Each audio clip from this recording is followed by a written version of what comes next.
The insane story of Yu-Gi-Oh's first emergency ban list.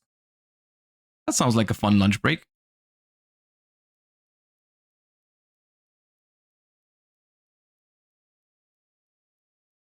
If there's one thing Yu-Gi-Oh players love, it's to compete at high-level tournaments. Everyone is racing to earn their spot at the World Championship, where they'll be able to take on the best players from all around the globe. But back in the early 2000s, this was far from the case. The game was still brand new, but Yu-Gi-Oh gained popularity with the competitive card game players extremely quickly. I mean, it does make sense. The game was built from the ground up for intense and epic anime battles between you and an opponent, so who wouldn't jump at the chance to earn the title of King of Games? Either way, it wasn't very long until Yu-Gi-Oh had its very own series of competitive tournaments, which could attract hundreds or even thousands of players. Winning a tournament has never just been for bragging rights, and all through Yu-Gi-Oh's history, different events have had all kinds of different prizes that you could win. And throughout all of these events, there was one series of tournaments that gave players the chance to earn the greatest prize imaginable: exclusive Yu-Gi-Oh prize cards. These prize cards had extremely powerful effects, and despite not seeing a widespread release for many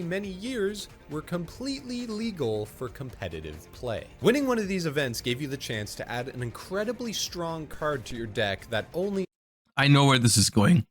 This is probably talking about like competitively viable prize cards, I assume, which is definitely a lot worse than having legal like bad prize cards other championship winners had access to. And if that sounds crazy, that's because it is. Imagine how in the anime, Kaiba is the only one to have access to the Blue Eyes White Dragon, but in this case, it was for actual real-life tournaments. So today we'll be looking at the card that won a grand finals match in under 10 minutes. A card so powerful it caused the first ever emergency update to the Forbidden and Limited list. This is the story of the first ever exclusive prize card in Yu-Gi-Oh! Cyberstein. It's so broken too, man. Let's take a trip back to 2004. The physical game of Yu-Gi-Oh! Was only 2 years old in the West and was rapidly increasing in popularity. But I cannot believe there are people out there who legitimately think prizing should be better by making the cards playable. I mean, the way you're phrasing it, I would agree with you, but they just don't have to be exclusive, right? Like we've talked about this before, and I think it was also the take that Jesse had in his recent video, which is like not even a hot take at this point anymore. Like, just have it be alternate art versions or stamped versions of already existing very popular cards. It's not difficult. It's super obvious too. Almost any other game does it. Like shiny Ash Blossom, shiny Effect Veiler, shiny Imperm, whatever. You know, if they had reserved like Starlight Rares or something for YCSs, it would have been insane. Like that would have been an insane price for top 32 if everyone gets like a Starlight Rare Effect Veiler. That would have been sick. But even with Yu-Gi-Oh! On everyone's mind, as far as organized play went, let's just say your best chance at getting some games in was to show up at the playground and hope someone else had a deck ready to go. The largest tournaments at the time were actually held at Toys R Us locations throughout North America. So if that doesn't give you an idea of how rough the competitive community had it back in the day, I don't know what will. Yu-Gi-Oh! Has always been lovingly referred to as a children's card game, so it may not sound like a competitive scene is the most important thing for the game's success, but that couldn't be further from the truth. High-level competition and prizing gives players a reason to continually buy into the products as they're released, and also just invest more of their time. So eventually, the original distributor of Yu-Gi-Oh!, Upper Deck, had no choice but to make some moves to maximize their sales. Upper Deck created an official Yu-Gi-Oh! Tournament circuit in collaboration with the original publisher of the Yu-Gi-Oh! Manga, known as the Shonen Jump Championship Series. The SJC events were the first ever large-scale, officially supported Yu-Gi-Oh! Tournaments that the game had ever seen, and they were hosted throughout Canada and the US starting in late 2004. Sorry to all my European duelists out there, but I'm just covering the facts. This was it. There was finally a reason for players to be rewarded for their dedication to the game and take it extremely seriously. And take it seriously, they certainly did. The first ever SJC was hosted on December 4th and 5th of 2004 in Anaheim, California. 309 passionate Yu-Gi-Oh! Players all faced off in a 9-round tournament. each of them eyeing the prizes that awaited the top 8 duelists of the day. Everyone in the top 8 would receive booster packs, playmats, video games, and an invite to the national tournament where they would be able to compete for their chance to play in the World Championship. There was also brand new Nintendo DS's, PS2 Slims, and for first place, well, it's not hard to guess. The entire reason for this video is for the first place prize. First place got a gaming laptop from Dell, a sheet of Ultimate Rares from the latest set, Rise of Destiny, a championship trophy, and of course, the first ever and completely exclusive English language copy of the prize card, Cyberstein. So isn't it kind of crazy to think about the fact that like the very first Yu-Gi-Oh tournament had pretty much the same outline? It's like the same concept of pricing to this day, right? Prize card, electronic device, some amount of Yu-Gi-Oh cards, you know, like, I mean, now you get like some booster boxes or whatever. Back then you get like all the ultimate rares from a set, which is probably even better because like, I don't know if they want a flight and like accommodation to the next big tournament. They might, but not much has changed. Not much has changed. The playmats are new, I guess.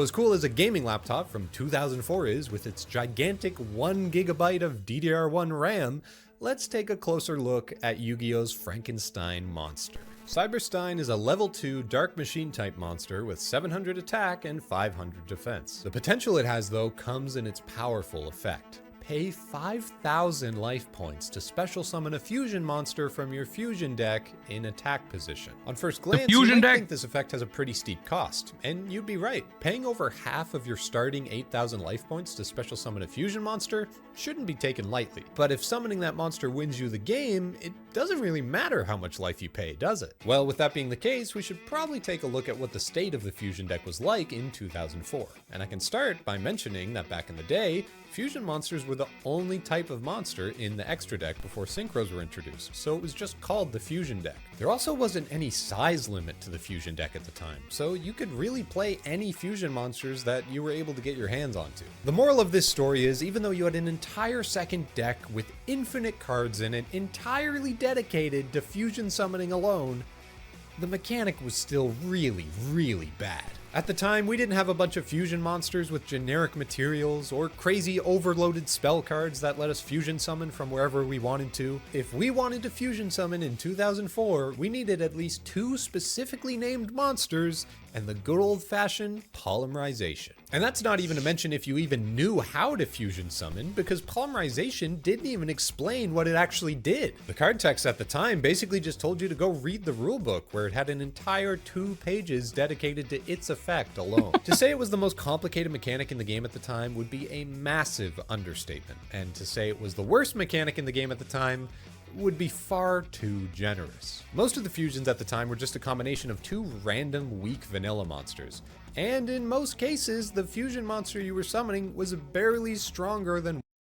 It's also, there's something they said like a few seconds ago that's actually quite funny to think about, was the fact that there was no limit to how big the fusion deck could be at the time, which resulted in, when you played cards like Cyberstein, or a little bit more available to the public, cards like Metamorphosis, we are in 2004, 2005, technically, it was optimal deck building to have as many fusion monsters in your fusion deck as possible, resulting in like people playing literal stacks of, like, you know, like you just play all the fusions you had access to in your fusion deck, right? Your fusion deck could be like, I don't know, hundreds of cards. I don't know how many there were at the time, but like there could potentially be like a reason to play a certain fusion with some random ass niche effect in your fusion deck just because it could come up. Like, I don't know, maybe there's a certain fusion that is exactly 1450 attack, which could be relevant in case you're attacking for game and your opponent has a bottomless trap hole set. Like, your opponent has 1,000 life points. There's no reason to summon an 1800 attacker. You might want to summon something that goes under bottomless trap hole. Or another common card at the time, Ring of Destruction. What if your opponent has 1,000 life points, but you have 1,100 life points? So you don't want to summon a big fusion with Metamorphosis. You want one that has the exact stats that you need so that it can attack your opponent for game, but they can't Ring of Destruction you for a draw, right? For example, right? Just to bring up some arbitrary examples of why it was optimal to have even the weaker fusions in your deck, right? So as a result of that, I remember one specific card that actually saw some fringe play at the time because people were doing this. Hold up. It's not a good card. It's not a good card, and not a lot of people played it, but it was something that every once in a while you could consider it, which is very, very funny to me to this day. Hold up.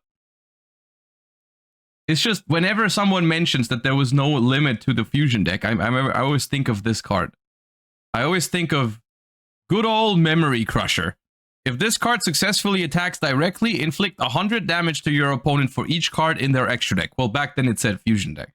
This literally, against some people in GOAT format, would one-shot them, basically. Like, if you attack directly and your opponent has enough cards in their extra deck, this just kills them. And this, some people, I remember some people at locals back then when I went, like, they had this thing because, like I said, other than this little guy, there was no reason not to play every fusion you had in your fusion deck, which is very funny. It's very, very funny if you ever got to pull this off. I personally never did, but I just thought of that. One of the two materials anyway. Seriously, someone please explain to me why you would ever want to summon Fusionist. So it's clear early fusion summoning left a lot to be. Yeah, I told you, you want to summon Fusionist if your opponent is on 900 and you're on 1000. You don't want to summon something big for Ring of Destruction. Desired. But maybe now with Cyberstein, that could be different. Suddenly you didn't have to worry about the massive loss in card advantage in order to bring out the strongest fusion you could find. And yes, 5,000 life points is a lot, but as long as you have 1 life point left, that's all you need in order to secure the win. So what powerful fusion monsters were around for Cyberstein to take advantage of when it was given out as a prize card for the first SJC?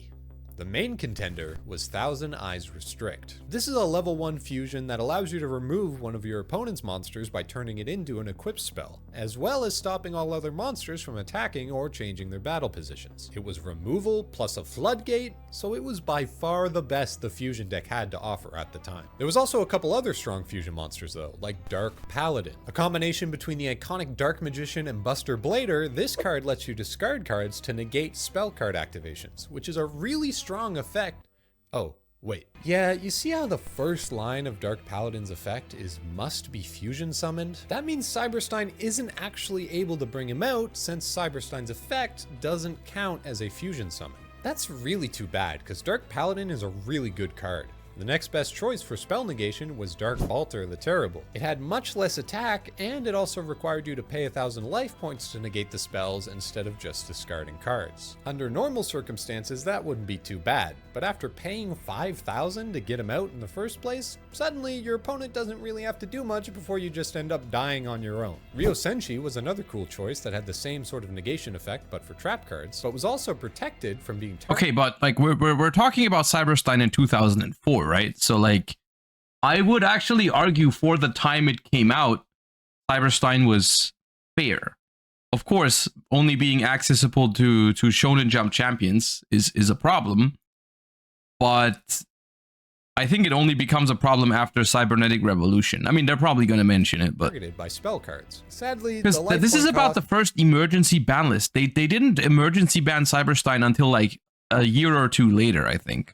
Caused the same problem here. So at the end of the day, your best option, other than Thousand Eyes Restrict, was just to grab a Black Skull Dragon with 3,200 attack and start hitting your opponent as hard as you could.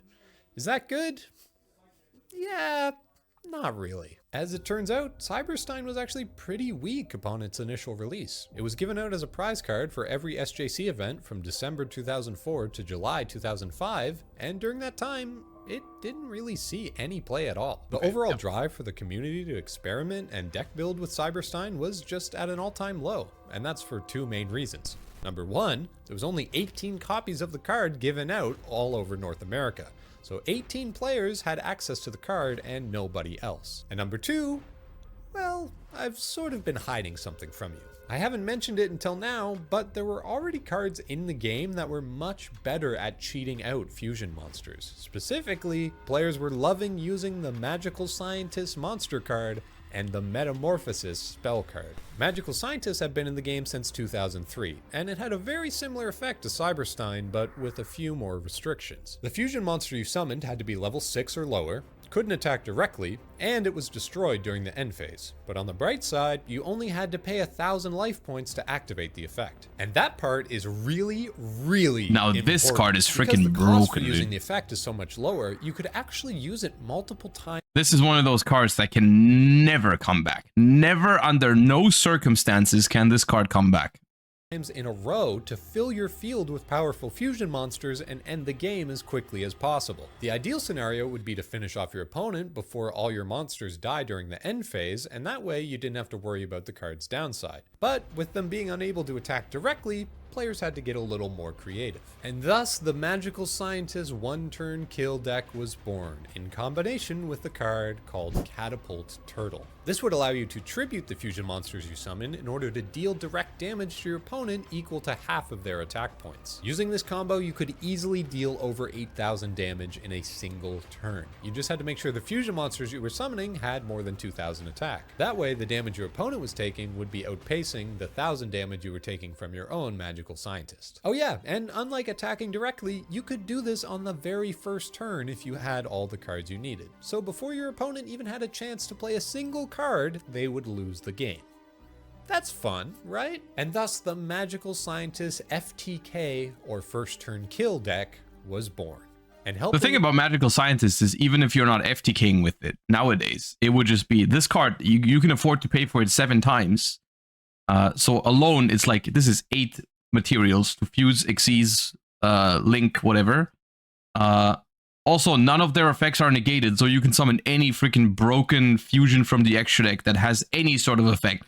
You can summon like Garuras, you could Kikkolos is banned, but like, you know, yeah, I mean, we don't have to talk about why instant fusion 7 times in 1 turn is broken. It along its way, even if it's not card Metamorphosis. FTK. This card was even easier to use. This card, on the other hand, I kind of think could come back, even though people would probably not be using it for any good. I think this card is a little bit like, I don't think people would play it because it's unsearchable, requires extra deck space, and is kind of like not a good card in modern Yu-Gi-Oh sense because it's like not a starter, really inconsistent. I think this could come back. This could come back. And just sent any monster on your field to the graveyard to summon a fusion monster of the same level from your fusion deck. You know, the whole point of fusion summoning, you take 2 different monsters and a spell card and you combine them all together to make something new. What if we didn't do any of that? So remember how I said Thousand Eyes Restrict is level 1 and one of the best fusion monsters in the game? Guess what level Magical Scientist is? Of course, this just works. So if you got to the end of your Catapult Turtle combo and realized you were too low on life points, you could convert your Magical Scientist into a Thousand Eyes Restrict using Metamorphosis, steal your opponent's monster, and then tribute your Thousand Eyes Restrict with the attack boost in order to finish the game. And even without that combo, Metamorphosis was just a good card. You could even use it with stuff like Change of Heart to take your opponent's monster and convert it into a fusion that you would get to keep permanently. These cards were just extremely strong and would help to turn any duel into your favor if you played them.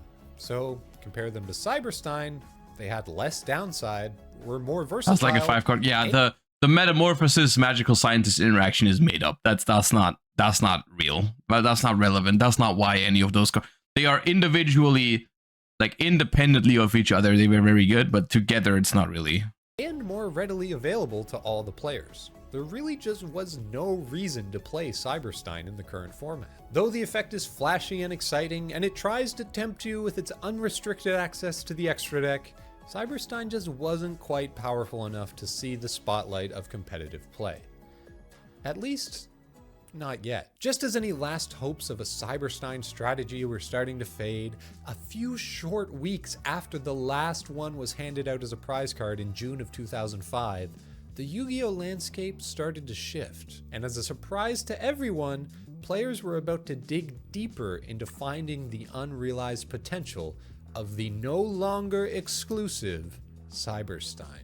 Dark Beginnings 2 released shortly after SJC Seattle in July of 2005. This pack contained reprints of cards from the last few sets and lower rarities for players who may have this missed had them. And to Cyberstein. everyone's surprise, one of those cards was the first ever mass-produced printing of Cyberstein. After more than Yeah, so I mean, look, we've talked about why price cards are a bad thing and everything, but in their defense,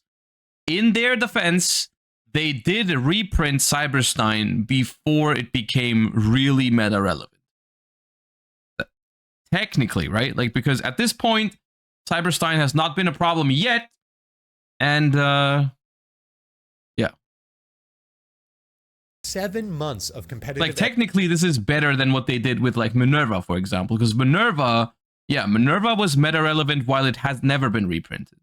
SJC events, the entire Yu-Gi-Oh community would finally have the chance to pull a Cyberstein from a regular pack in the low rarity of, well, rare. Don't mind the name, they're actually really easy to get. Suddenly, Cyberstein was widely available to everyone, and getting 3 copies of it to put in a deck would no longer cost you $30,000. So that's good. And although Cyberstein may have been severely outclassed when it was given out in the first half of 2005, there was one major change in the world of Yu-Gi-Oh! That made all the difference for our square-headed friend.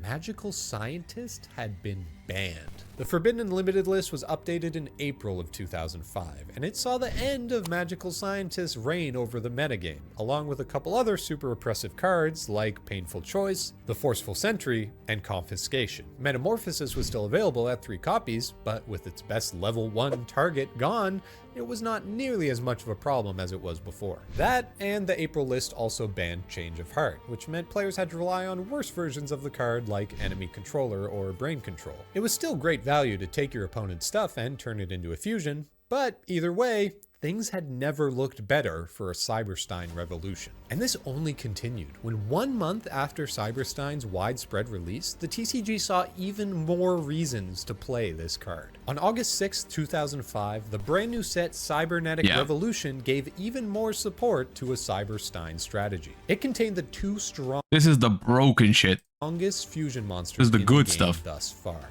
Cyber Twin Dragon and Cyber End Dragon. Twin Dragon could attack twice in each battle phase and had a very respectable 2800 attack, and Cyber End Dragon had a gigantic 4000 attack and dealt piercing damage if it attacked through a defense position monster. We've certainly come a long way from Fusionist, haven't we? Suddenly all the pieces were coming together to make an entire deck based around winning with a flashy Cyberstein combo.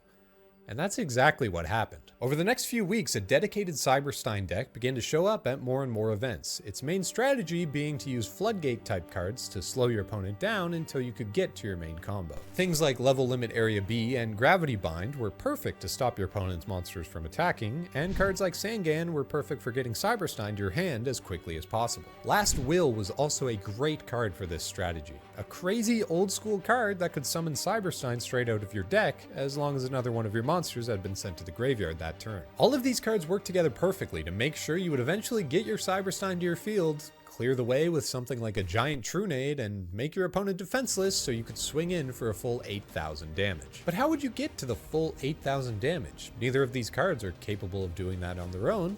Well, let's throw some more combo pieces into the mix. Megamorph is an equipped spell that halves a Because the thing is, one thing you have to realize when you look at really old Yu-Gi-Oh! Is like,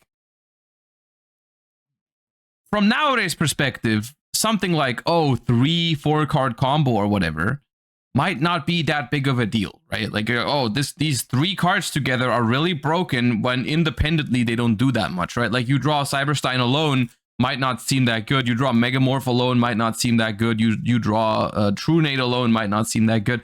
But it's like, in a slow format like back in the day, old Yu-Gi-Oh, this is definitely a problem. Because you have a lot more time to assemble your stuff. There's also a lot of cards that can help you get to these cards that are no longer good anymore. Like cards like Mystic Tomato into Sangan into Surge Cyberstein whenever you want is obviously something that nowadays we don't consider anymore when we think about, like, is this card searchable or not, right? Like, if we don't ask ourselves, is there a battle tutor for for this card in modern Yu-Gi-Oh, because that's not really being searchable, right? In modern sense. But back in the day, Cyberstein was, for all intents and purposes, highly searchable, because everything that was a Sangan target was highly searchable, because Sangan can be accessed via Mystic Tomato, and Sangan grabs you Cyberstein. So like it's very, very searchable for the time being. Monster's attack if you have more life points than your opponent, or doubles a monster's attack if you have less life points than your opponent. This card was perfect for Cyberstein because it was all but guaranteed to double your monster's attack, since you just paid 5,000 life points to summon one of the Cyber Dragons anyway. Cyber End Dragon at 8,000 or Cyber Twin Dragon attacking twice with 5,600 was usually enough to secure the game. But just in case that wasn't quite enough, there was also cards like United We Stand, which gave you 800 extra attack for every monster on your field. And just in case, as one more layer of security, you also had Limiter Removal, which would double all your machine type monsters attack until the end of the turn, when they would be destroyed. But just like with Magical Scientists, that doesn't really matter if your opponent is already dead. So we finally have a dedicated Cyberstein strategy. But even outside of that deck, tons of other decks were using a small Cyberstein package just to Limiter Removal is that old? Limiter Removal's initial printing is like 2003 or 4, I think. What's Limit? Isn't it in Pharaoh's Servant? I'm pretty sure the super rare version is Pharaoh's Servant, which is the Jinzo set. That's like old. Basically every deck that could play Cyberstein was playing Cyberstein at this point. And as for how the dedicated one-turn kill strategy performed, well, there's actually a specific deck that stopped a dedicated Cyberstein strategy from being a very popular choice among players. A very strong and very popular deck that completely counteracted everything that Cyberstein was trying to do. You see, Really? Yu-Gi-Oh has a lot of complicated mechanics, but winning a game is actually pretty straightforward. All you have to do is reduce your opponent's life points to 0. This is most commonly done with monster attacks on the field, but it can also be combined with direct damage from spell and trap cards that hit your opponent with no monsters involved. Usually the course of a normal duel will involve using both of these types of damage in some varying combination in order to finish your opponent off. But in 2005, there was a perfect storm of cards available that allowed players to build a deck that could finish their opponent by only using damage from their spells and traps. Yeah, it's just Panda Burn. This deck was known as Chain Burn. Or Chain Burn. Chain Burn was a deck that was filled with direct damage spells and traps. It's actually, interestingly enough, isn't Panda Burn considered one of the best decks in GOAT format these days? I don't think it's considered the best deck, but like I think Panda Burn is pretty strong. And like Chain Burn too, for all, yeah. That just had big. Yeah, I mean that makes sense, because if this deck's in the format, because funnily enough, this is one of the formats where I played during GOAT format, but I was 9 years old, so I was not playing competitively, right? This would be around the time where I would find my way to maybe locals for the first time ever, with like 10 or 11 years old, like 2005-ish. But like, I wouldn't like, I'm not part of the metagame at this point, right? I didn't like try to make Cyberstein work or try to make Chain Burn work or whatever, right? So this is like one of the few formats where I also have to imagine myself playing it instead of actually playing it. Enough numbers on them, they could finish their opponent off within a couple of turns. It wasn't uncommon for someone to set 5 spells and traps against you, and you would take half of your life as damage on the very first turn. Highlights include Secret Barrel, which dealt damage to your opponent based on how many cards they had on their field or in their hand, and Poison of the Old Man, which dealt 800 damage as a quick play spell, and even had the option to heal you for 1200 if you needed it in a pinch. There was also a couple combos in the deck, like Ojama Trio, which summoned 3 useless Ojama tokens for your opponent, and Just Desserts, which dealt 500 damage to your opponent for every monster on their field. These cards combined for an easy 1500 damage, and probably 500 more if your opponent decided to summon a monster of their own. Then there's the namesake of the deck, Chain Strike. This card deals 400 damage to your opponent for every card in the chain when you use it. And with all these direct damage trap cards and quick play spells that you could use literally anytime you wanted, you could easily get up to Chain Link 5 or 6 for 2,000 or more damage. Draw some extra cards with Reckless Greed and reset your hand with Morphing Jar, and it shouldn't be too long before you're easily able to deal more than 8,000 damage. But you know what would make it even easier to deal 8,000 damage? What if your opponent's entire strategy was built around dealing 5,000 damage to themselves? Yeah, this matchup was obviously a huge problem for the Cyberstein deck. Even if you did somehow manage to get to your combo, there was almost no chance you would have 5,000 life points to pay in order to use its effect. So with Chainburn being as popular, easy, and cheap to build as it was, playing a dedicated Cyberstein deck in 2005 was just asking for trouble. But over the next year, through all the dark times, with Chainburn being as popular as it was, and every other player giving up on Cyberstein even being possible as a dedicated strategy, there was one brave soul who was dedicated enough to give Cyberstein the best run of its competitive career. It all came to a head December 16th, 2006 at the Shonen Jump Championship in San Jose. This is David Rodriguez. He had made it all the way to the top 8 of San Jose's SJC, repping his favorite Cyberstein OTK deck. And although he'd managed to avoid most of the Chainburn players so far, there were now 2 of them in the top 8 with him. The rest of the top 8 was variations on tempo-based Monarch decks that he hopefully wouldn't have many problems with. But for now, he had bigger fish to fry. As fate would have it, for his first top 8 match, he was against one of the 2 Chainburn players, Jeffrey Fizicaro. This was going to be extremely tough. On his very first turn, Jeffrey confidently set 5 spells or traps and passed it over to David. David knew he was already in trouble, but thankfully, he had some sort of a plan. He decided to summon his ever-faithful Nimble Mamanga, which is normally able to summon copies of itself when it dies and gain you a pretty substantial 3,000 life between its 3 copies. But that was not the strategy this time. All that mattered was attacking for as much damage as he possibly could. But sadly, before that, we got to see why Chainburn get. I mean, here's the thing, right?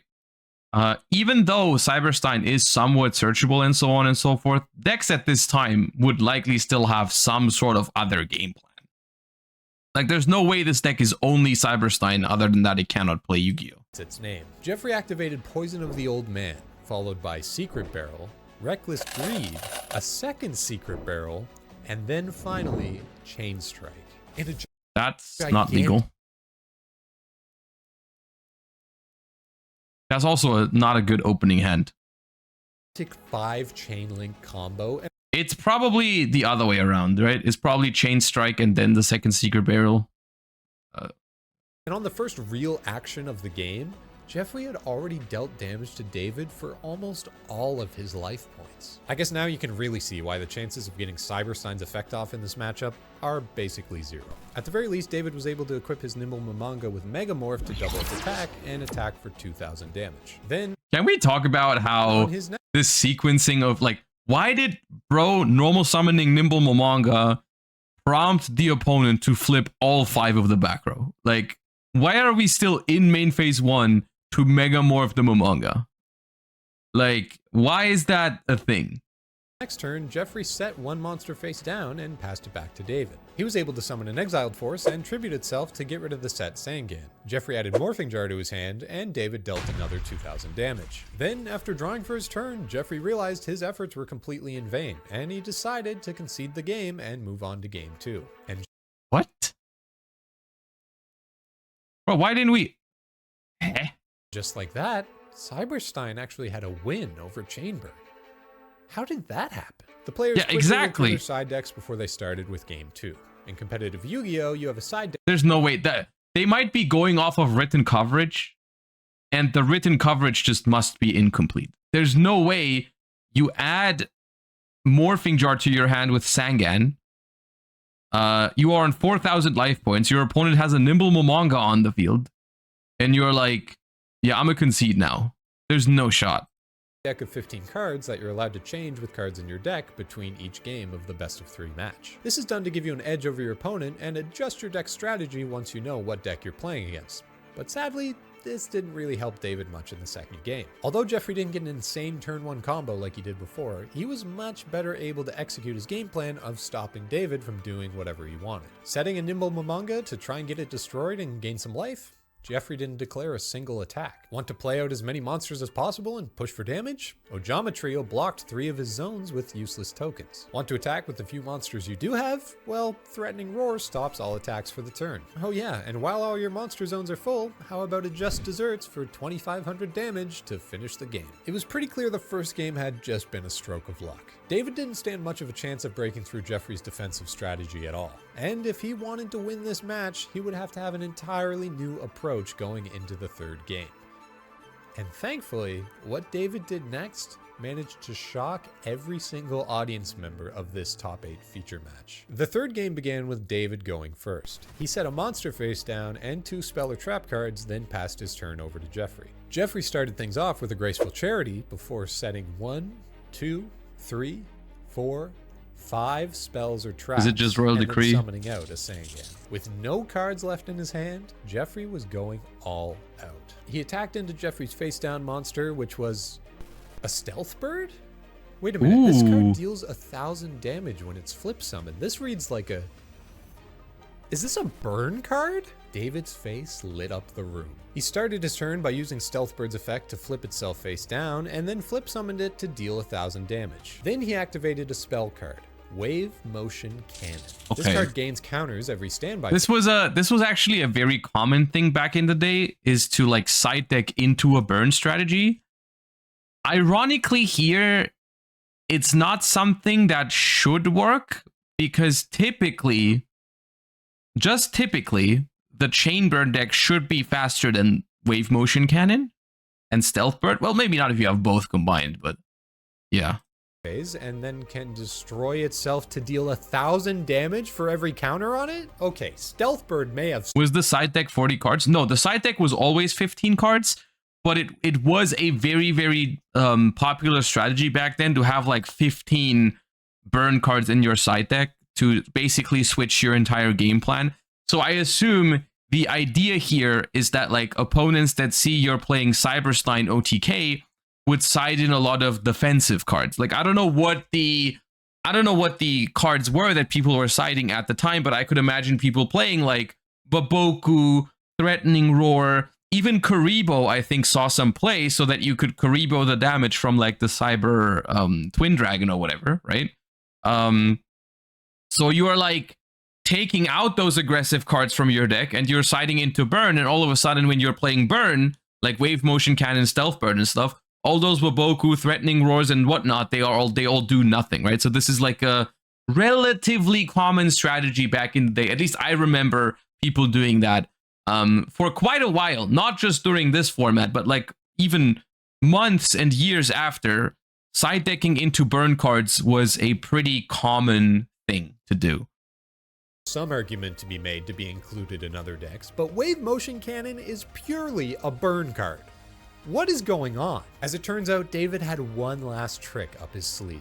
If you can't beat the chain burn decks, it must be time to join them. David came to the SJC event prepared for the one impossible matchup that he was likely to face, and decided to fill his side deck with burn cards of his own. By siding out all of the Cyberstein combo pieces that he knew he was never going to be able to use anyway, and siding in burn cards, he was simply going to try to push for damage faster than his opponent did. It would certainly be close, but it was the best chance he had. Jeffrey started his turn with a Reckless Greed and Jar of Greed to draw 3 additional cards, then dealt 1600 damage with 2 Poison of the Old Man. Desperate to slow down the damage clock, Jeffrey tried to swing into the Stealth Bird that was now in attack position. Why are we using these cards in like the open game state? Like, hey, let me activate Poison of the Old Man.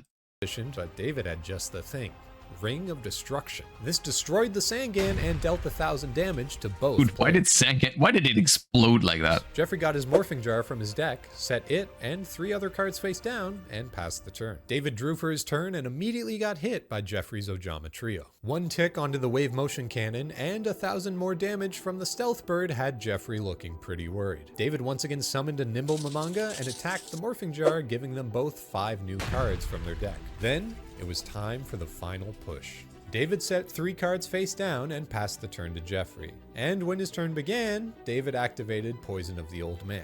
With no response, he activated a second copy, representing 1600 damage. Jeffrey decided to respond with just desserts. And then, David was able to use the best card after a morphing jar goes off, Secret Barrel. 200 damage for every card Jeffrey had on his field and in his hand would be enough to finish the game. Jeffrey was able to respond with a Secret Barrel of his own, but by then, it was too late. The chain began resolving backwards, and with it, the rest of Jeffrey's life points disappeared. David had maybe if we kept Poison of the Old Man to heal ourselves in a pinch. Anyways, dude, this is 20 years ago. Burn at its own game. And by doing so, paved the way to show what Cyberstein could really do. With Chainburn out of the way, it was smooth sailing until the finals, where, funnily enough, David was actually slated to face off against his friend and teammate, Mario Mateo. Effectively claiming the event as co-champions together, they still wanted to play out the game and decide who the real king of games was. And with Mario winning the die roll, things could have gone bad pretty quickly. Thankfully, luck was on David's side as Mario began the game by setting 1 Speller Trap and passing his turn. David summoned out Sangan and attacked for 1000 damage before setting 2 cards of his own. Mario had completely bricked. He had no cards to play at all, so he just set another spell and trap and passed the turn back. In his end phase though, David decided to use Ring of Destruction on his own Sangan, dealing 1000 to both players, and I know the story of this finals, I'm pretty sure. Yeah. Then once his turn started, he was able to use Giant Trunade to remove Mario's spells and traps, summon Cyberstein, pay 5000, and get a Cyber End Dragon that could attack for 8000 thanks to limiter removal. They quickly moved on to the second game of the match, which started much the same way. Mario set a Speller Trap and a monster and passed his turn. David looked down at his hand, thinking for a moment before he finally looked up, smiled, and just said, "Sorry, Mario." He activated Giant Trunade again, summoned out Cyberstein, paid 5000 for Cyber End Dragon, then equipped it with Megamorph and United We Stand. David had a 9600 attack point Cyber End Dragon that dealt piercing damage through defense position. And just like that, he was able to win the game and the match to become the San Jose SJC champion. After taking only what a great 3 final, turns dude. and less than 10 minutes on the match clock, David was able to win the entire SJC event with Cyberstein OTK. This undeniably proved that Cyberstein was a viable, dedicated strategy for a deck, and this placement would inspire players to try Cyberstein on their own for years to come. Well, at least it would have. You see, Upper Deck had spent a lot of time and money on creating the Shonen Jump Championship series, so to see their grand final match reduced to the mockery of less than 20 cards hitting the table didn't exactly make them jump for joy. So with the fear that Cyberstein mirror matches that only last 2 minutes would become the norm for SJCs going forward, Upper Deck did the unthinkable by adding Cyberstein to the Forbidden and Limited list a week after the event on December 21st, 2006. This was completely unheard of in the game of Yu-Gi-Oh!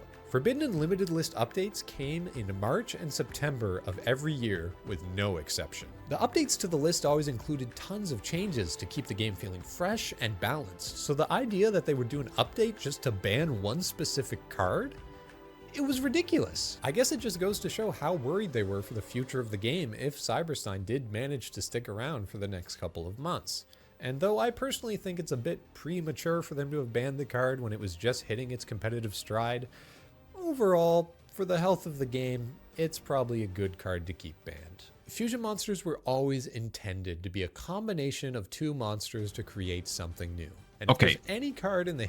That part I do disagree with, because that implies that like fusions should only be done by like combining 2 monsters in your hand, because like the fusion mechanic asks to be cheated. All right, like you cannot perform proper fusion summoning in modern Yu-Gi-Oh! They need cards that kind of like circumvent that mechanic, otherwise fusion is just unplayable, right?